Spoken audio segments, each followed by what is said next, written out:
Իդեպ դուք հիշեցրեցիք այդ դեպքը 2001 թվականին։ Նայեք, դուք գիտեք, որտեղ եմ ես եղել, երբ այդ դեպքը կատարվել է։ Ես որտեղ եմ եղել։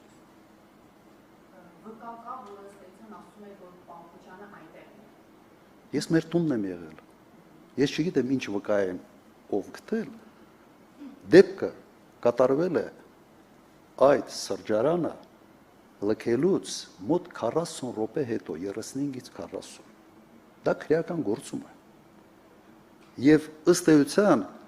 իմ թիկնազորը, նախագահի թիկնազորը այլևս այդ սրճարանը, այսպես ասենք, պահպանվող օբյեկտ չէր։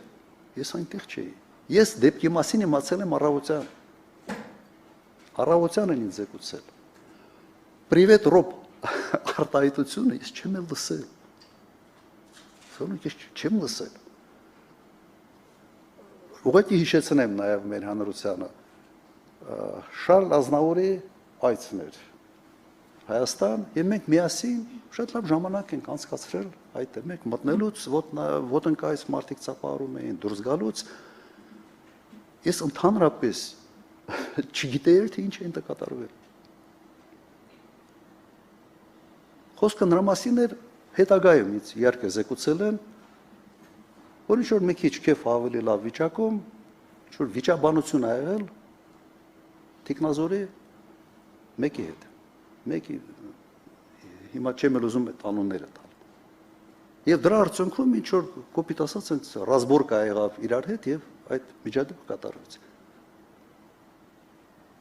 Հիմա եթե դա համեմատում ենք այդ Շարասյան հղի կնոջ սպանելու, մոտով անցնելու, սենց նայելով, չկաղնելու, չօգնելու, նույնիսկ Շարասյան բժիշկին չթողելու դերեմ ասում, ոնց կարող համեմատենք։ Համեմատության ուղղակի եզրեր չկա։ Հիմա ինչ վերաբերում է, պատկերացրեք գիտեք, նույնիսկ տարօրինակը ինձ ասում են պրիվետ Ռոբ։ Մերս էլ է ինձ Ռոբ ասել միշտ։ Բելան, տիկին Բելան ինձ Ռոբ ասում տունը։ Ես խի պիտի դրանից նեղանամ։ Ինչ հասկանում եք, ես իմ մանկական ընկերները սաղ ինձ Ռոբ են ասում։ Ում հետ դպրոց կամ ինչ-որ միտեղ համասարան եւ այլն, պոլիտիկ։ Հիմա չի հայհոյել, բան չասելա պրիվետ Ռոբ։